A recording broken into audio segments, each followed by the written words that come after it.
Boa noite, queridos amigos e amigas que acompanham hoje, sexta-feira, 18 de outubro, o programa Espiritismo e Vida, a Reflexões Espíritas, o estudo do livro Seara dos Médiuns. Seara dos Médiuns é um livro psicografado por Chico Xavier, pelo Espírito Emmanuel, e ele se baseia no livro dos Médiuns, ele é inspirado no livro dos Médiuns. Nós estamos estudando na sequência, então hoje nós estamos aqui no capítulo 15.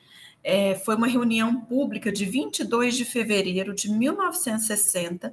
O capítulo 15 chama Três Atitudes. Logo, logo nós vamos entrar nele e ele se inspira na questão 226, no item 11 do Livro dos Médiuns. Então, em 22 de fevereiro de 1960. Então, boa noite, sigamos juntos aqui, 18 de outubro, na sexta-feira, mas também bom dia, boa tarde para quem for acompanhar em outros momentos esse estudo. E semana que vem teremos o capítulo 16, como na sexta-feira passada tivemos o capítulo 14, acompanhem com a gente esse importante estudo da mediunidade, da Seara dos Médiuns e do Livro dos Médiuns. Então, o Emmanuel, vamos lá na questão 226, que ele traz algo importante sobre a mediunidade se radicando no organismo. Então, é isso que ele vai começar a perguntar nesse capítulo. Então, muito obrigado pelo convite, agradeço a presença de todos para a gente estar estudando aqui a mediunidade. Então, a gente vai lá no capítulo 20 do livro dos Médiuns, da influência moral do médium. São vários itens com várias perguntas, né? A gente vai ler só um pouquinho da 226. Mas olha o que Kardec pergunta. O desenvolvimento da mediunidade guarda relação com o desenvolvimento moral dos médiuns, né? Ou seja, um médium muito bom, ele vai trazer comunicações muito boas, tem a ver a mediunidade mais potente de acordo com a elevação moral do médium? Aí os espíritos dizem que não. A faculdade propriamente dita, quer dizer, a mediunidade, ela se radica no organismo, ela independe da moral. Então, teremos médiuns elevados, de moral elevada, mas também teremos médiuns não tão elevados na moral. Só que ele diz assim, porém, o mesmo não se dá com o seu uso, que pode ser o uso bom da mediunidade ou mal, conforme as qualidades do médium. Mas pode ser um médium que cause falcatruas, embustes, mas que em alguns momentos ele tem uma mediunidade elevadíssima no sentido de efeitos físicos, de efeitos de receber comunicações. Então, é isso que Kardec fica na dúvida, porque ele fala, sempre se há dito que a mediunidade é um dom de Deus, uma graça, um favor. Por que então não constitui privilégio dos homens de bem e por que se vê em pessoas indignas que a possuem no mais alto grau e que dela usam mal? Aí os espíritos dizem para Kardec, todas as faculdades, não só a mediunidade, são favores pelos quais deve a criatura render graças a Deus, porque há homens privados dela. Poderias igualmente perguntar, por que concede Deus vista magnífica a malfeitores, destreza a gatunos, eloquência aos que dela se servem para dizer coisas nocivas? O mesmo se dá com a mediunidade. Se há pessoas indignas que a possuem, é que disso precisam mais do que as outras para se melhorarem. Pensas que Deus recusa meios de salvação aos culpados? Ao contrário, multiplica-os no caminho que eles perseguem. Põe na mão deles, cabe aproveitá-las. Judas, o traidor, não fez milagres e não curou doentes, como apóstolo. Deus permitiu que ele tivesse esse dom, para mais odiosa tornar aos seus próprios olhos a traição que praticou. E aí Kardec continua estudando e aí a gente chega na questão que nós estamos aqui no Seara dos Médiuns, nesse capítulo 15. Ele diz assim, quais as condições necessárias para que a palavra dos espíritos nos chegue isenta de qualquer alteração? Querer o bem, repulsar o egoísmo e o orgulho. Ambas essas coisas são necessárias. Então, como que eu posso melhorar a minha mediunidade, me tornar um médium melhor, né? Então, seria querer o bem e repulsar o egoísmo e o orgulho. Ambas essas coisas são necessárias. Mas Kardec ainda pergunta, qual o médium que se poderia qualificar de perfeito? E aí os espíritos dizem, perfeito, bem sabes que a perfeição não existe na Terra, sem o qual já não estarias nela. Dizem, portanto, bom médium, que já é muito, por isso que eles são raros. Médium perfeito seria aquele contra o qual os maus espíritos jamais ousassem uma tentativa de enganá-lo. O melhor é aquele que, simpatizando somente com os bons espíritos, tem sido menos enganado. Mas os espíritos dizem que existe um ponto que a gente pode trabalhar: repulsar o egoísmo e o orgulho. Isso é bom para a mediunidade e é bom para tudo, porque é a chaga da sociedade, o egoísmo e o orgulho. Aí nós vamos ler um pouquinho e refletir sobre o que fala isso no Livro dos Espíritos. Mas antes, então, vamos ver aqui o que está no Livro dos Médiuns. Vamos voltar lá a 22 de fevereiro de 1960, questão 226, o item 11, que eu li. E aí, como Kardec, o Chico e o Emmanuel sugerem que você leia o item 11 da questão 226, então eu li para vocês aqui no Livro dos Médiuns, né? Contextualizei para vocês. Aí o Emmanuel já começa, então, ó, vocês leram lá no Livro dos Médiuns, entende-se, então, que o egoísmo e o orgulho são qualidades negativas na personalidade mediúnica, obscurecendo a palavra da esfera superior. Então, ele diz assim, vocês já entenderam, então, que orgulho e egoísmo são qualidades negativas naquele que é médio, nessa personalidade mediúnica que se radica no organismo. O organismo vem preparado para ter uma maior um trabalho mediúnico, então se radica no corpo físico, mas o bom ou mau uso depende da qualidade moral. O que fazer, então? Refrear o egoísmo e o orgulho. Então, porque isso obscurece a palavra da esfera superior. Compreendendo-se que o bem é uma condição inalienável para que a mensagem edificante seja transmitida sem mescla. Examinemos 3 atitudes em alguns dos quadros e circunstâncias da vida. Então, o Emmanuel vai trabalhar aqui a questão do orgulho e egoísmo, não só na mediunidade, mas olha o que ele fala, na sociedade. Na sociedade, o egoísmo faz o que quer. O orgulho faz como quer. O bem faz quanto pode, acima das próprias obrigações. Então, a primeira pausa para a nossa reflexão. A minha condição na sociedade, eu como um cidadão, uma pessoa na sociedade, eu estou fazendo como quero, aí é o egoísta. O orgulho, não, o orgulho, né? O orgulho. O orgulho faz como quer. O egoísmo faz o que quer. Eu faço o que eu quero, egoísta. Faço como eu quero, orgulhoso. A pessoa que está buscando o bem, está buscando trabalhar as suas qualidades morais, faz o quanto pode acima das próprias obrigações. Bom, aí o Emmanuel continua. Vamos ver na sociedade. Na sociedade, não, no trabalho, desculpa. No trabalho, o egoísmo explora o que acha. O orgulhoso oprime o que acha. O bem produz incessantemente no trabalho. Então, no meu trabalho, no seu trabalho, no meu, vamos refletir juntos. A gente tem explorado o que a gente está tendo no nosso trabalho? Egoísmo. Eu tenho oprimido, orgulhoso. Se eu estou produzindo incessantemente, eu estou fazendo bem. Em equipe, o egoísta atrai para si. O orgulhoso só pensa em si. O bem serve a todos. Então, o trabalho nosso em equipe, seja no trabalho, na família, na casa espírita, o egoísmo atrai para si. O orgulhoso só pensa em si. E o bem serve a todos. Na amizade, o egoísmo utiliza situações, o orgulhoso clama por privilégios e o bem renuncia ao bem próprio. Isso é a verdadeira amizade. A verdadeira amizade é quando ele renuncia ao bem próprio em prol dos seus amigos. O egoísta utiliza situações. Quais os amigos vão me ajudar, vão me favorecer, vão, né? Aonde que eu consigo ali utilizar as situações? Isso é o egoísta. O orgulhoso clama por privilégios e o bem renuncia ao bem próprio. Continuando, ele vai falar ainda da fé, da responsabilidade, da dor alheia no estudo. Ele fala bastante pontos. Então, a gente já falou aqui do egoísta e o orgulhoso na sociedade, no trabalho, na equipe, na amizade. Na fé, o egoísta aparenta, O orgulho reclama, o bem ouve. Muito bonito, né? Tanto é que ele chama o título de 3 atitudes. Quais as 3 atitudes eu estou, né?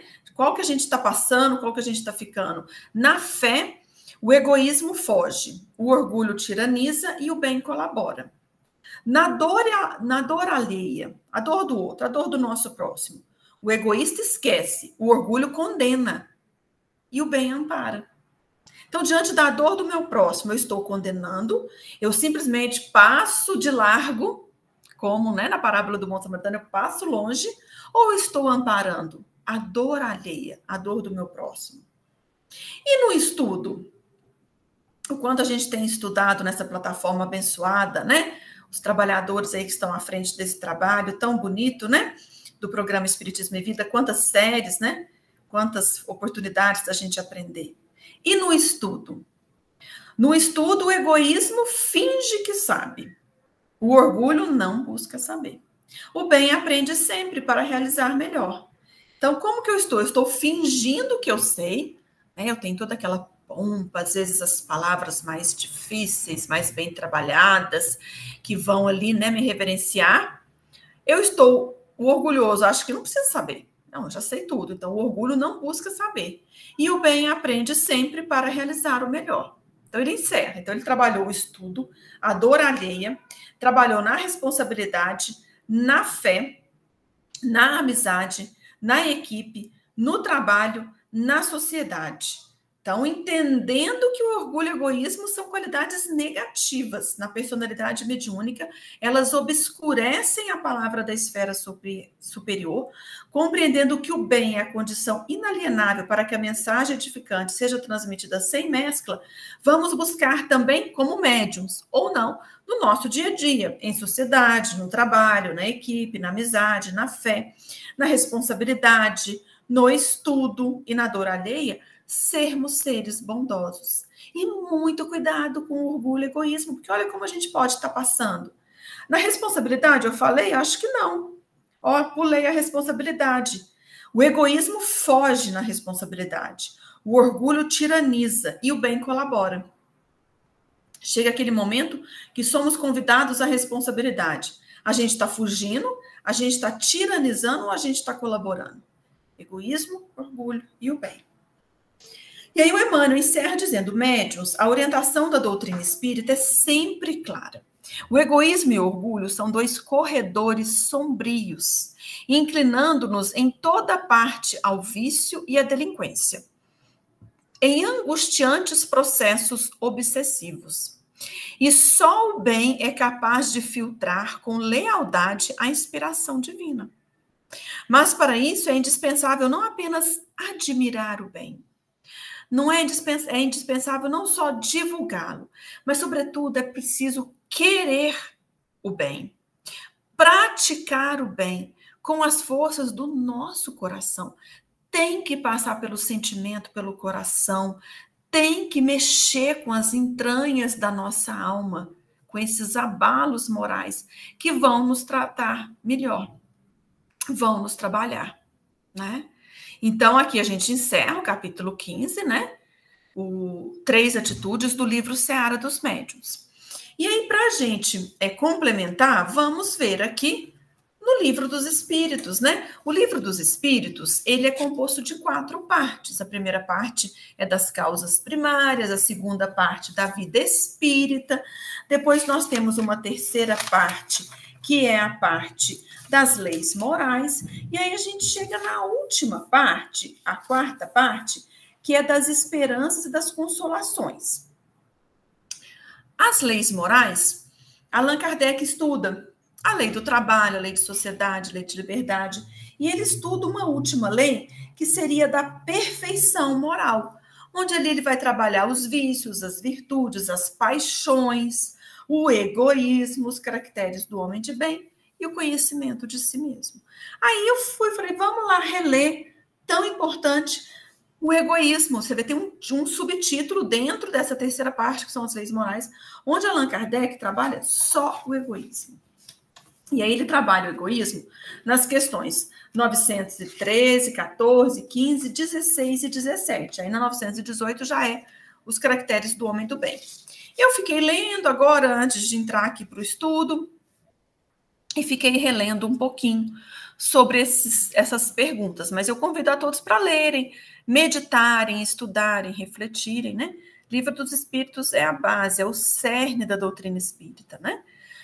Bom, o egoísmo, segundo os espíritos, é o vício mais radical. Kardec pergunta, dentre os vícios, qual que se pode considerar o mais radical? E aí os espíritos dizem, temo-lo dito muitas vezes, o egoísmo. Daí deriva todo o mal. Estudai todos os vícios e verei que no fundo de todos há egoísmo. Por mais que lhe deis combate, não chegareis a extirpá-lo, enquanto não atacardes o mal pela raiz, enquanto não lhe houverdes destruído a causa. Então, nossos esforços têm que tender todos para isso. E aí ele diz que está a verdadeira chaga da sociedade, é o egoísmo. Quem quiser, desde essa vida, já ir se aproximando da perfeição moral, porque nós temos um caminho evolutivo, a gente progride. Por bem ou por mal, pelo amor ou pela dor, pela força das coisas, mas a evolução acontece. A gente pode estacionar por algum momento, mas tem uma hora que vai. Então, a gente tem o livre-arbítrio, né? Aqueles que caminham melhor, caminham dentro do caminho, verdade e vida do Cristo, chegam mais depressa à perfeição moral, aos mundos celestes, divinos, à perfeição, onde as pessoas são felizes, né? Onde a gente vai chegar um dia. Então, a gente caminha do átomo ao arcanjo. E quem quiser se aproximar dessa perfeição moral, quem quer seguir de forma tranquila no caminho do bem, deve expurgar do seu coração todo o sentimento de egoísmo, porque o egoísmo é incompatível com a lei de justiça, amor e caridade. Ele neutraliza todas as outras qualidades. Eu sou uma pessoa disciplinada, sou uma pessoa afetuosa, mas se eu tenho egoísmo, ele vai neutralizar. Como extirpar? Como que a gente extirpa? Kardec pergunta, né? Como que faz para a gente extirpá-lo do coração humano?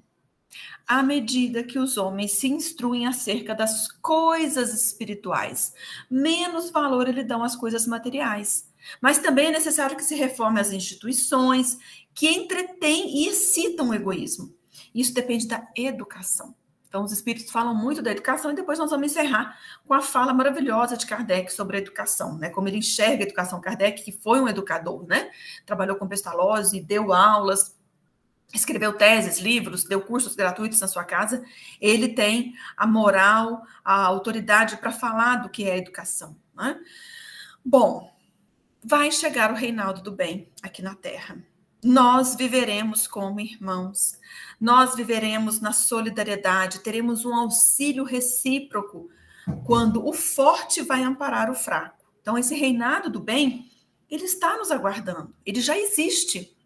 Já existem espíritos celestiais puros, espíritos puros, que Jesus é um dos participantes de uma comunidade de espíritos puros e angélicos que mantém as rédeas do universo. É assim que Emmanuel conta no livro A Caminho da Luz. Então, Jesus é um dos membros. Então, Jesus, esse espírito mais evoluído que passou pela Terra, guia e modelo da humanidade, nosso irmão, governador da Terra, né? Existem vários Cristos, vários espíritos elevados, né? E aí, como que a gente faz, então, para destruir o egoísmo? Porque o reinado do bem vai chegar. Nós viveremos como irmãos. A gente destrói o egoísmo quando a nossa vida moral, ela predominar na nossa vida material. E o espiritismo, bem compreendido, por isso que o espiritismo tem que estudar, nós temos que praticar, temos que voluntariar, colocar em prática dentro e fora da casa espírita, no movimento espírita e no movimento interno do nosso coração. O espiritismo bem compreendido mostra as coisas de tão alto que o sentimento de personalidade desaparece. Nós estamos aqui como Ana Carolina, em Lavras, espírita, com família, trabalhando como pesquisadora. Isso é uma personalidade que vai desaparecer. E eu já vivi várias existências, ou como homem, ou como mulher, em várias áreas de trabalho, em várias situações, buscando a minha melhoria. Quando eu entender que essa personalidade ela desaparece nas várias existências solidárias e o que importa é o meu valor moral, é a minha bagagem evolutiva, aquilo que eu estou amealhando de dons, de virtudes, de dons divinos, de talentos. Né? A gente tem que procurar com zelo os melhores dons. A gente tem que assinalar a nossa presença onde nós estamos, trazendo bem ao nosso redor. Então, a gente tem que procurar os melhores dons. Todo dom divino, toda boa dádiva vem do alto. Mas a gente não pode desprezar o dom que existe em nós. Cada um de nós tem vários talentos, potencialidades, dons para trabalhar. Em cada existência, a gente trabalha 1, 2, 3. Então, a gente não pode se vangloriar, porque toda dádiva, todo dom perfeito, todo dom vem do alto. Então, nós nada podemos sem Deus. A gente recebe esses dons e a gente quer sempre, né? Nossa, se eu tiver muito tempo, eu vou ajudar o próximo, se eu souber falar, se eu tiver tempo, dinheiro. Mas a gente quer sempre os dons, mas a gente se esquece de espalhar esses dons em nome do divino doador.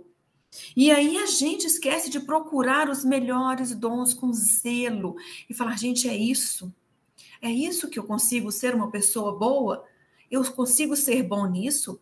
Graças a Deus.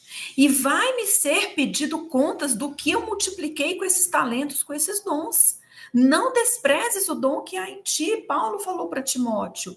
Então, nós precisamos pegar esses dons, sabendo que eles vão sendo trabalhados em nós, mas a gente nada pode sem Deus, mas trabalhar eles. Entendendo que essa personalidade que eu vou ter o dom da música, da fala, da escrita, da arte, da educação, mas que outros dons eu ainda vou trabalhar em outras existências e que alguns estão aqui adormecidos para que eu trabalhe outros. Então, passa esse sentimento de personalidade, nos mostra as coisas de tão alto que todos chegarão, todos serão espíritos puros e não vai existir alguém melhor do que o outro.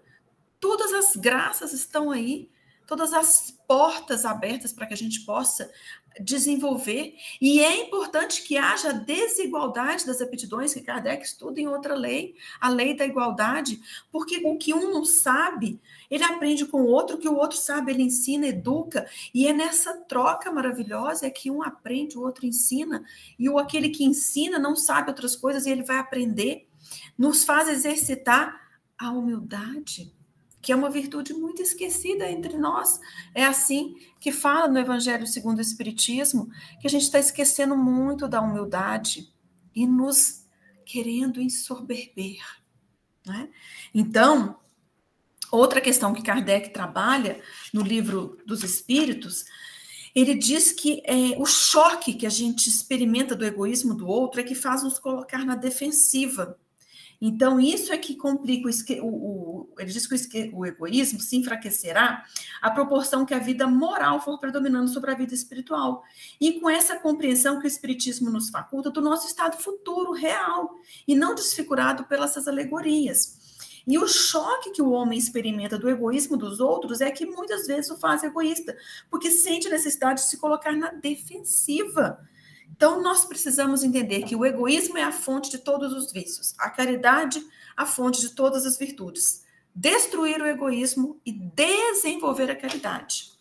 E aí os espíritos falam sobre a educação. Então, vou encerrar falando do que toda essa comunicação é o espírito Fénelon que faz a comunicação, ainda mais quando ele fala sobre a questão 917, ele fala que em face do atual extravasamento de egoísmo, grande virtude é verdadeiramente necessária para que alguém renuncie à sua personalidade em proveito dos outros. Eu trabalho com a juventude, uma jovem ainda falou assim, falou que quando a gente quer ser bom, a gente é criticado. Porque é isso, o mundo não vai aplaudir, né, a nossa caridade, o nosso desinteresse. Então ele diz que a esse, sobretudo, é que está reservada a felicidade dos eleitos, né? Pois, em verdade, eu vos digo que no dia da justiça será posto de lado e sofrerá pelo abandono, em que se há de ver todo aquele em que em si somente houver pensado. Então, é o interesse pessoal, né? É pensar em si, isso é o egoísmo. Aí Allan Kardec diz assim, louváveis esforços, indubitavelmente, se empregam para fazer que a humanidade progrida. Os bons sentimentos são animados, estimulados e honrados, mais do que em qualquer outra época. Kardec está falando isso em 1857, 58, 60, né? Entretanto, o egoísmo, verme roedor, continua a ser a chaga social. É um mal real que se alastra por todo o mundo e do qual cada homem é mais ou menos vítima. Cumpre, pois, combatê-lo como se combate uma enfermidade epidêmica. Para isso, deve-se proceder como procedem os médicos, ir à origem do mal. Procurem-se em todas as partes do organismo social, da família aos povos, da choupana ao palácio, todas as causas, todas as influências que ostensiva ou ocultamente excitam, alimentam e desenvolvem o sentimento de egoísmo. Conhecidas as causas, o remédio se apresentará por si mesmo. Só restará então destruí-la, se não totalmente, de uma só vez, ao menos parcialmente, e o veneno pouco a pouco será eliminado. Poderá ser longa a cura, porque numerosas são as causas, mas não é impossível. Contudo, ela só se obterá se o mal for atacado em sua raiz, isto é, pela educação. Não pela educação que tende a fazer homens instruídos, mas por essa educação que tende a fazer homens de bem. Então, Kardec vai tocar no ponto da educação que o que o mundo pede é notas elevadas, posições, né? E isso vai gerando mais uma luta de um querer chegar na frente do outro, ter um emprego melhor, ter a situação melhor. Então, quer dizer, privilegia-se na atualidade a educação de se fazer homens instruídos. Mas Kardec vem falar, não, nós temos que trabalhar numa educação que faça homens de bem. E ele diz, a educação convenientemente entendida constitui a chave do progresso material, do progresso moral. Quando se conhecer a arte de manejar os caracteres, como se conhece a de manejar as inteligências, conseguirá corrigi-los do mesmo modo que se aprumam plantas novas. Essa arte exige, porém, muito tato, muita experiência e profunda observação. Então, ele continua dizendo, né, que ele diz que o homem deseja ser feliz, e natural é o sentimento que dá origem. Por isso, trabalha incessantemente para melhorar a sua posição na Terra. Quando compreender bem que no egoísmo reside uma dessas causas que gera orgulho, ambição, inveja, ódio, ciúme, que a cada momento magoa, a que perturba todas as relações sociais, ele vai compreender que esse vício é incompatível com a sua felicidade. Quanto mais haja sofrido por efeito desse vício, mais sentirá a necessidade de combatê-lo. Como se combateram as pestes, os animais nocivos e todos os outros flagelos. O seu próprio interesse a isso induzirá. Então, é o homem esclarecer e entender que nessa guerra que nós estamos, todos saímos perdendo. E aí ele diz, o egoísmo é a fonte de todos os vícios, como a caridade é de todas as virtudes. Destruir um e desenvolver a outra, tal deve ser o alvo de todos os esforços do homem, se quiser assegurar a sua felicidade nesse mundo, tanto quanto a felicidade que nos aguarda no futuro. Então, para médiuns e não médiuns, trabalhadores da mediunidade ou não, muito importante a gente entender que os talentos estão em nossas mãos, né? Esses dons, o dom da mediunidade, outros dons, outras faculdades. Deus multiplica essas faculdades para as pessoas que estão precisando, que são egoístas, orgulhosos. Até que ele fala no começo aqui do livro dos médiuns, né? Ele tem que dar, Deus dá essas capacidades justamente para que a gente se melhore. E às vezes vai ser isso, vai ser justamente aquele médium egoísta, orgulhoso, mas ele vai receber mensagens de espíritos elevados justamente para falar, olha, nós estamos te mostrando, te instruindo, e mesmo assim você não está despertando. Mas quem sabe ele não vai despertar. Paulo de Tarso não era todo orgulhoso? Todo ali destruidor ali do Cristo, de todo, né, perseguidor dos cristãos, e não se tornou o maior apóstolo aí dos gentios que trouxe o evangelho para o Ocidente e foi um exemplo de humildade, de trabalhador fiel. Em algum momento, Cristo buscou a ele, no momento que era necessário na estrada de Damasco. E nós também vamos ser chamados a todo momento. Então, que a gente tenha uma vida leve, porque ser orgulhoso, ser egoísta pesa, dói, adoece, enfraquece.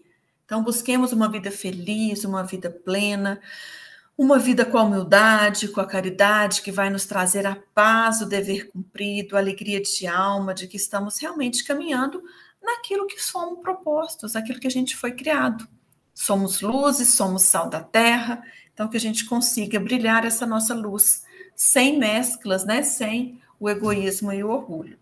Então, boa noite a todos, muito obrigado pela presença, pela participação, que vocês possam compartilhar e divulgar esse importante estudo do Seara dos Médiuns. Sexta-feira que vem a gente volta a se encontrar, outros palestrantes, mas estamos sempre juntos aqui com muita alegria, agradecendo a oportunidade desse estudo. Deus nos abençoe, nos envolva e que a gente tenha uma sexta-feira à noite abençoada, iluminada, com as graças de Deus. Que assim seja, até o próximo encontro.